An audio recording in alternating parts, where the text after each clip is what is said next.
Welcome to the deep dive, where we really get into the weeds on complex topics and hopefully make sense of them for you. That's the goal. So, for what feels like forever, the way we access the internet has been through a web browser. hmm And for just as long, really, Google Chrome has been the absolute king of the hill. It felt like nothing could touch it. Oh, completely. Unassailable is a good word for it. You look at the numbers, some sources say, 72% global market share? Even if it's closer to 69 or 70? It's huge. It's dominance. Yeah. Chrome isn't just like a piece of software people use. It's basically internet infrastructure for most folks. But things are changing fast. Yeah. We've been talking about this generative AI war, right? It started with chatbots. Right. ChatGPT versus Yeah. Bard, now Gemini and all the others. Exactly. But now that battleground has shifted. It's moving to the very foundation, the gateway to the web itself, the browser. Yeah, we saw Perplexity come out with their Comet browser not too long ago, which was interesting, kind of an early sign. But now the really big shoe has dropped. OpenAI, the ChatGPT people, they've launched their own AI browser. It's called ChatGPT Atlas. And this changes the game entirely. It really reframes what this AI competition is all about. How so? Well, it's not just about who can write the best poem or summarize an article anymore. Now it's about controlling how you get to information, how you discover things, how you even perform tasks online. Like booking flights or shopping. Exactly. OpenAI isn't just trying to build a better chatbot. They're trying to replace that sort of passive window of the traditional browser with something active, an AI assistant that is your browser. Okay, so that's what we need to tackle today. We've got a stack of sources here, and our mission, our deep dive, is to unpack what Atlas actually is, how its features work, especially the AI-centric ones like the sidebar thing and the agent mode we're hearing about. Yeah, the autonomous part. Right. How it plans to disrupt Chrome's dominance, and critically, what this all means for you, the user, in terms of, well, security and privacy, because that seems like a huge part of this story. It's central to it, definitely. All right, let's get into it. Segment 1. The philosophy behind this thing. So Atlas isn't just Chrome with the ChatGPT button slapped on, right?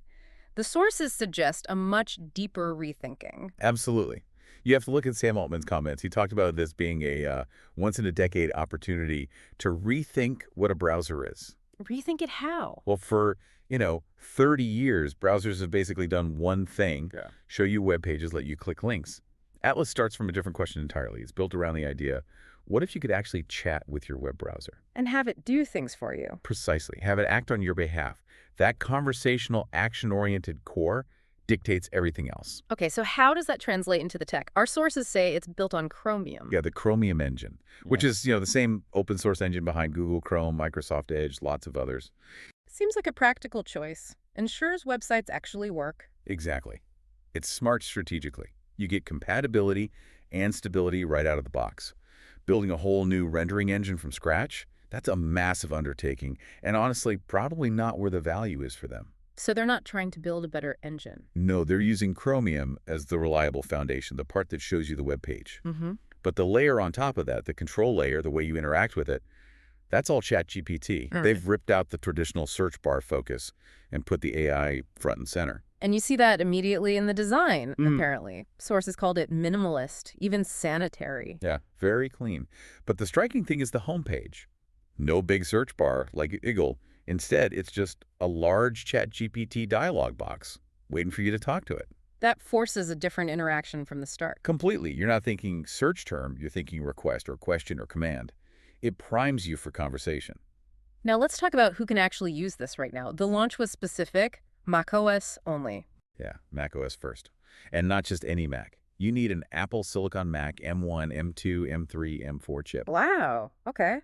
That cuts out a lot of people initially. Why do that? Performance, most likely. Apple Silicon chips have dedicated hardware, the neural engine, that's really good at running AI tasks efficiently, right on the device. Ah, so they wanted the AI features to feel fast and smooth from day one. Exactly.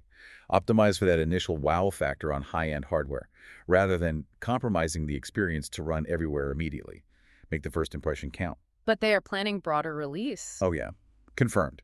Windows, iOS, Android versions are all apparently coming soon. They're definitely aiming for scale eventually. And how are they distributing it? Is it paid? Nope, it's free to download globally, available for all existing ChatGPT users. That user base is enormous. Didn't they say something like 800 million weekly active users at their last dev day? That was the number reported, yeah. 800 million, it's staggering. So unlike a typical startup browser that has to fight for every single user, they're tapping into this massive, pre-existing, highly engaged audience that already gets the value of ChatGPT.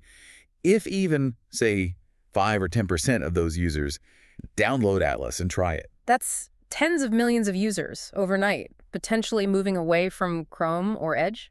It's a colossal advantage. They bypass the usual distribution hurdles like getting pre-installed or paying to be the default. They have a direct line to hundreds of millions of potential adopters. That's a serious, serious threat to Google's whole model. Okay, so the homepage is the chat box. But what if I just want to search the web like I normally do? Is that gone? No, they've handled that quite cleverly, it seems. It's a hybrid approach. Hybrid how? Your first result, the main answer, comes from ChatGPT. It synthesizes information for you. But right there, alongside that AI answer, you get quick tabs, like familiar tabs for web, images, videos, news. Ah, okay. So you can still get lists of links if you need them. Exactly. But crucially, even those traditional-looking results, the web links, the images, they're apparently being pulled or ranked by ChatGPT's own engine, not just piping in Google or Bing results. So they're building their own search index, essentially, or at least their own way of accessing and ranking web information. It looks that way. They're aiming to decouple the entire information discovery process from Google's ecosystem, step by step. And to get people to actually switch, because changing browsers is, kind of annoying. Inertia is powerful. Yeah. They're offering a bribe, basically. You could call it that. A very targeted incentive. If you set Atlas as your default browser, you get temporarily increased ChatGPT rate limits. For how long? Up to 7 days, according to the sources. That's smart. Who hits rate limits the most? Power users, developers, writers, researchers, people using ChatGPT intensively. So they give those high-value users a taste of unlimited power for a week. Get them hooked on the smoother Atlas workflow, make it painful to go back to the old way. It's a great way to drive adoption and get rapid feedback from the most demanding users. Okay, let's dig into the features that supposedly make Atlas different. This isn't just about replacing the search bar. It's about removing friction, right? That seems to be the core theme. And the central piece for that is this integrated ChatGPT sidebar. It's called Ask ChatGPT. A sidebar, like the one some other browsers have tried. Sort of, but the integration seems much deeper here. Think about how you use ChatGPT now with your browser. You find an article, you highlight text, you copy it. Open a new tab, go to ChatGPT, paste it, write your prompt. Wait for the answer, copy the answer, go back to your original tab, paste it. It's clunky. Lots of steps. Right, breaks your flow. Exactly. The Atlas sidebar aims to kill that friction because it's always there, and crucially, it's contextually aware. It knows what web page you're looking at. So the AI sees the page content automatically. That's the idea. You don't need to copy-paste the context anymore. The sidebar already has it. Okay, give me some examples. How does that play out? Well, the obvious one is summarizing. You're on a long news article or a research paper. You just open the sidebar and ask, summarize the key findings, or what are the main arguments here? Without copying anything. Without copying anything. Or say you're a developer looking at code on a site like Stack Overflow. Highlight the code snippet, pop open the sidebar, ask, explain this code, or rewrite this in Python, or find potential bugs here. That sounds incredibly useful for technical work. Huge efficiency boost. But it's not just technical. Think about shopping. You've got 3 browser tabs open, maybe comparing laptops. Dell, Apple, Lenovo. Right. You can ask the sidebar, compare the specs of the laptops in my open tabs. Which one has better battery life for video editing? Whoa. So it pulls context from multiple open tabs. That's what the demo suggests, yeah. It synthesizes information across your current browsing session. That cross-tab awareness is a big leap. That is friction removal. Okay, what's next? This cursor chat thing. Yeah, Cursor Chat takes that integration even deeper, right into the text fields you're typing in. What do you mean into the text fields? Imagine you're writing an email in Gmail, or a post on a forum, or even working in a Google Doc within the browser. Okay. You write some text, maybe not quite right. You highlight that text you just wrote. And this little Cursor Chat tool appears right there next to your cursor. You can then give the AI a prompt about the selected text. Directly in the email composer or the Great place. You don't leave the text field. You could ask it, make this sound more professional, or shorten this paragraph, or check the grammar. And it edits the text right there. It replaces your highlighted text with the AI's revision instantly. No more copy-pasting back and forth between your work and the chatbot. Okay, that feels genuinely useful, like an inline editor powered by AI. Exactly. It becomes a co-writing tool embedded directly in your workflow. The sources mentioned examples like turning a paragraph into bullet points for a presentation or rewriting something you wrote into, say, a YouTube script outline or an Instagram caption. Maintaining that flow state while you're creating seems key. Absolutely. Yeah. It's a psychological win as much as a practical one. All right, then there's the feature that sounds potentially the most powerful, but also maybe the most worrying, browser memories. Ah, yes. Memories. This is where the personalization aspect really kicks in, but also where the privacy questions get louder. So what is it? Does it just remember my history? It's more than just standard browser history. Browser memories is an optional feature that allows ChatGPT to explicitly remember context, information, and activities across different browsing sessions over time. So not just what I did today, but what I looked at last week. Potentially, yes. Yeah. It gives the AI a persistent memory of your interactions with the web through Atlas. Okay, the immediate reaction is, that sounds like surveillance. Why would anyone want that? The argument is convenience and power. It enables queries that are impossible without that long-term cross-session context. Like what? Like asking, remind me of that hotel I was looking at in Rome last month. Or find those job postings related to AI ethics I viewed over the past few weeks and tell me if any have updated salary ranges. Okay. I can see the utility for complex research or planning. Or even, based on the articles I read about sustainable fashion last week, suggest some ethical clothing brands I haven't visited yet. It creates a highly personalized discovery engine based on your actual interests and history. But the privacy implications are significant. Is this on by default? The sources say it's optional. And crucially, they emphasize user control. You can supposedly view all your memories, edit them, delete them individually, or archive them. Can you turn it off for certain sites? Like my bank? Yes, the claim is you have granular control. You can toggle memory creation off for specific sensitive sites right from the address bar. And, importantly, using incognito mode always prevents history saving and memory creation. But let's be real, defaults matter. If it's easy to turn on or if the benefits are pushed hard. That's the core tension, isn't it? Even with controls, you're potentially allowing one company to build an incredibly detailed long-term profile of your online life, your intentions, your interests. It demands a level of active privacy management from the user that, frankly, most people probably don't engage in. It feels like a huge bet on convenience outweighing privacy concerns for most users. That certainly seems to be the calculation OpenAI is making. Okay, let's talk about the feature that really feels like science fiction becoming reality. Agent mode. Right. This is where Atlas potentially moves beyond just being a smarter browser or assistant and becomes more like an agent acting on your behalf. And this isn't for everyone yet? No. Sources are clear this is currently in preview, and it's exclusive to the paid tiers, ChatGPT Plus, Pro, and business users. So what does agent mode actually do? It allows ChatGPT to take control of the browser interface itself. It can mimic human actions, clicking buttons, typing into fields, scrolling, navigating between pages and sites to perform complex, multi-step tasks autonomously. Based on a single prompt from me. That's the idea. You give it a high-level goal, and it figures out the sequence of clicks and actions needed to achieve it across one or more websites. This is where those really impressive demos come in, the wow moments. Exactly. The sources highlighted some compelling examples, like the shopping workflow. Tell me about that one. The agent could apparently read a recipe from a website, Okay. parse the list of ingredients, then navigate to an online grocery store like Instacart or Amazon Fresh, search for each ingredient, select the right quantity, and add them all to your shopping cart.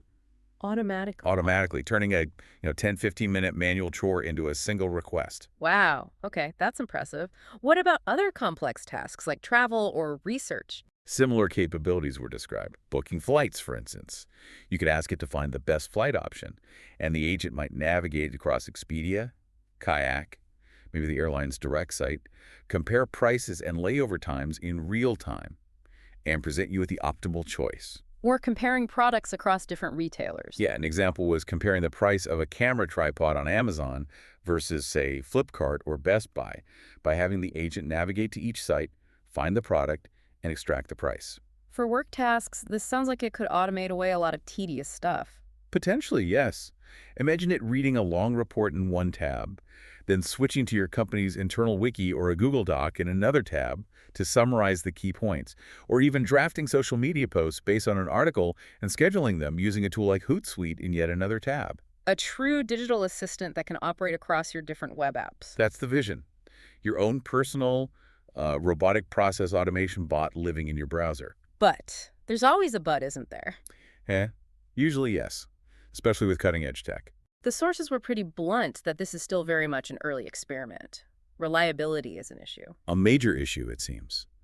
The testing described in the sources showed agent mode often struggles, especially with really complex workflows, or if the website it's trying to interact with isn't laid out in a perfectly predictable way. What trips it up? It seems to rely heavily on understanding the visual structure of the page-reading button labels, finding form fields.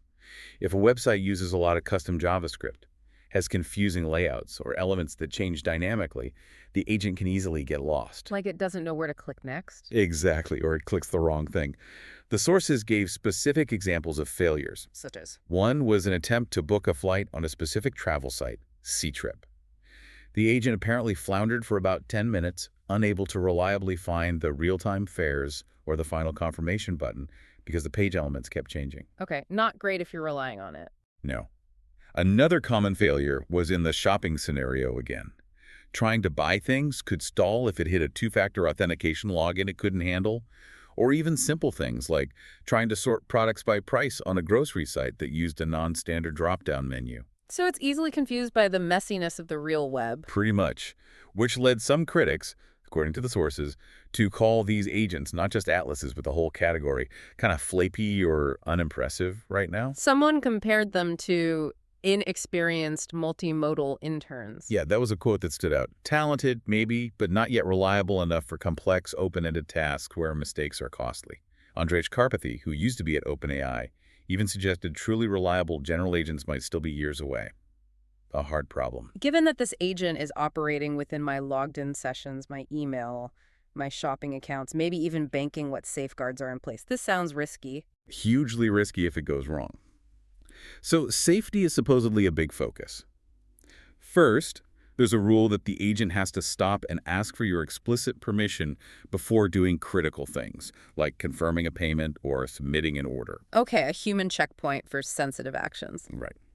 Second, there are hard limits on what the agent is allowed to do. It absolutely cannot run code in the browser, it can't download files, it can't install browser extensions, and crucially, it can't access other apps or files on your actual computer. So its actions are confined strictly within the browser sandbox. That's the intention, to limit the potential damage if it messes up or gets tricked. And what about accessing my accounts? Does it just use my saved passwords? You have control over that too. You can choose to run agent mode in a logged-in state, where it can use your saved credentials and access your account history for tasks like booking that flight. Yeah. Or you can run it in a logged-out state, where it acts like a fresh session, reducing the risk when you're just asking it to do general research or tasks that don't require your personal accounts. So you have to consciously decide to let it operate with your credentials. Exactly. It's another layer of user control, trying to balance the power with the inherent risk. Okay, let's pull back and look at the bigger picture. Why is OpenAI doing this? Why jump into the browser market, which seems like Google's fortress? It's all about controlling the gateway.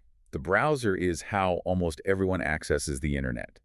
If you control the browser, you control how people find information, what they see. And you get visibility into what they want to do, their intent. Precisely.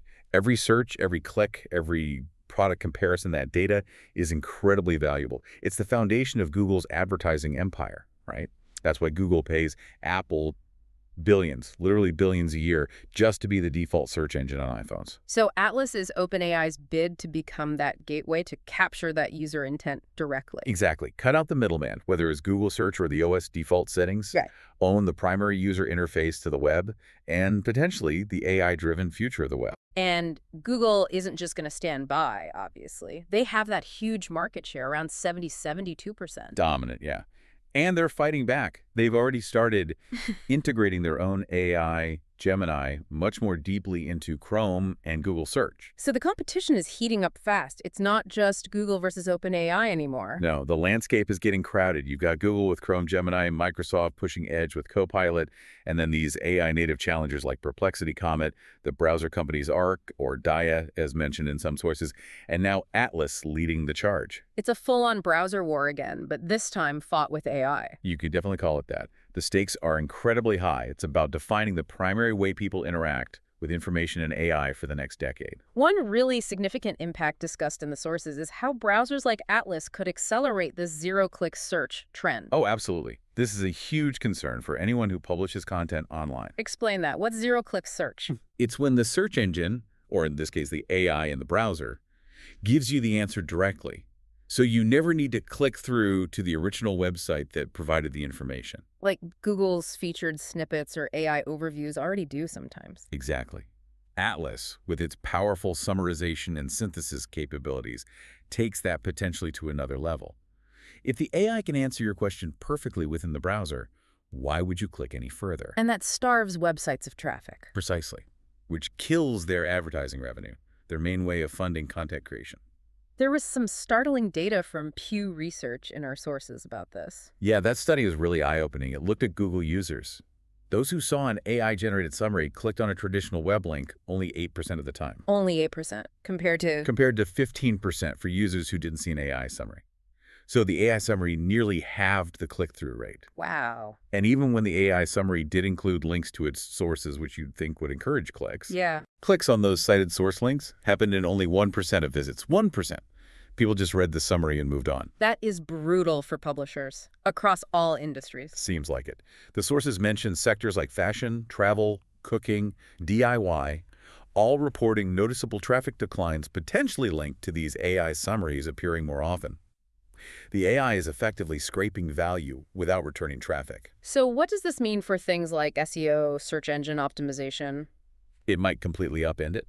The game might shift from optimizing for specific keywords to get ranked high in Google's list, To what? to structuring your content so perfectly that an AI like ChatGPT can easily understand it, accurately summarize it, and hopefully choose to cite you prominently in its answer.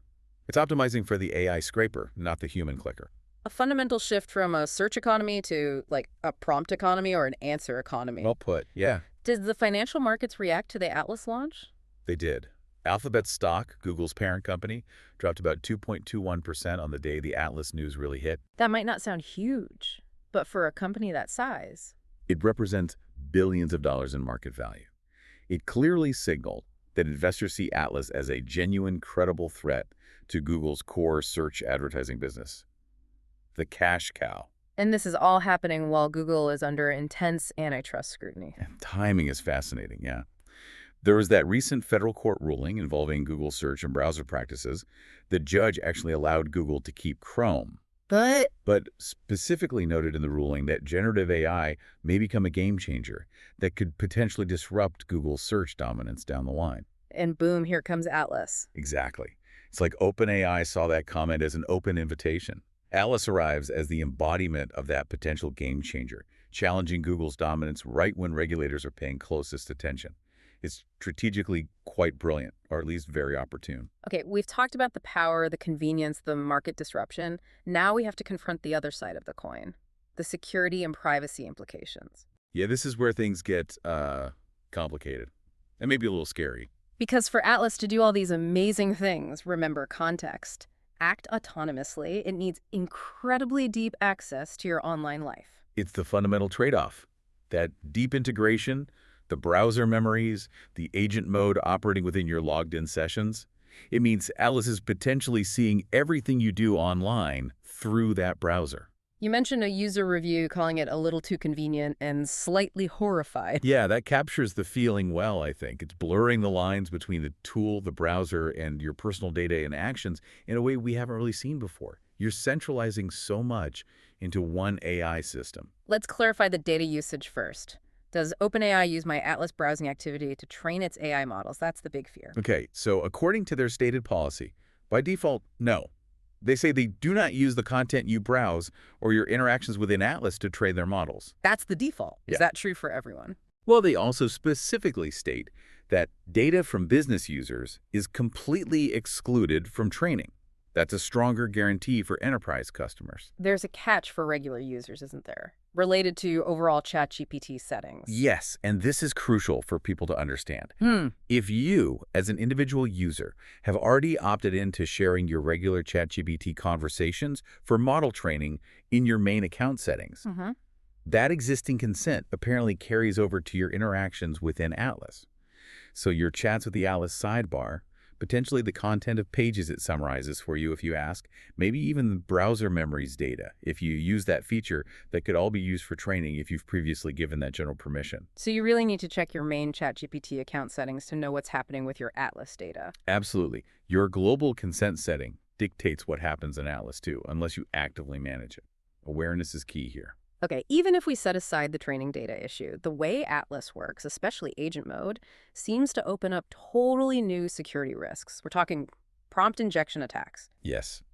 This is probably the single biggest technical security challenge facing not just Atlas, but all these emerging agentic AI browsers.